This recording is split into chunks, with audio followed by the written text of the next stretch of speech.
नमस्कार, आज आपण बनवणार आहोत झणझणीत मिरची फ्लेक्स, जिरे आणि बटाट्याचा भन्नाट संगम।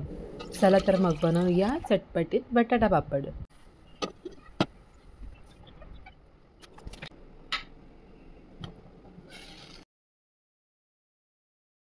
पाणी उकळायला लागलं की त्यामध्ये थोडंसं जिरं, चवीनुसार मीठ, चिली फ्लेक्स घालायचे आहेत। हे सगळं एकत्र करून एक चांगली उकळी आणायची आहे।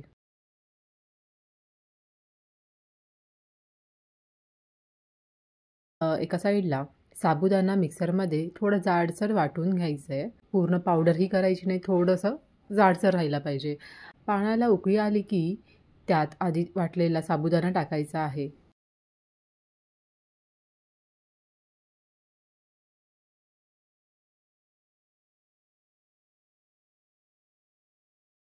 आणि सतत ढवळत राहायचं आहे, जेणेकरून खाली करपायला नको।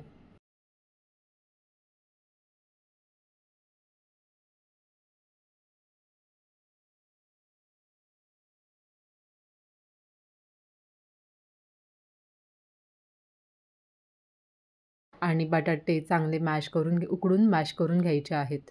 थोड्या वेळाने साबुदाणा ट्रान्सपरंट आणि थोडा घट्टसर तेव्हा त्यात मॅश केलेले बटाटे घालायचे आहेत।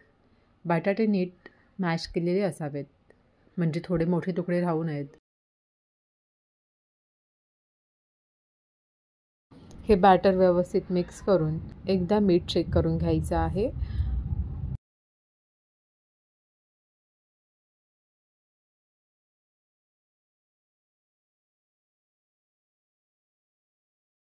हे बॅटर प्लास्टिकच्या शीटवर चमच्याच्या साहाय्याने गोलसर असे पसरवून 2 ते 3 दिवस हे पापड उन्हामध्ये वाळवायचे आहेत।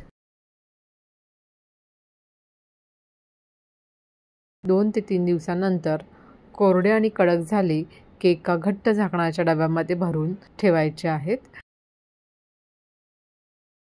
अशा पद्धतीने आपण बनवला आहे चविष्ट, कुरकुरीत आणि घरगुती साबुदाणा बटाटा पापड। जर तुम्हाला रेसिपी आवडली असेल तर कृपया लाईक करा, शेअर करा आणि टेस्टी बाईट विथ अमृताला सबस्क्राईब करायला विसरू नका। पुन्हा भेटूया अशाच भन्नाट रेसिपी घेऊन। तोपर्यंत घरचं खा, चवीनं खा आणि खुश रहा।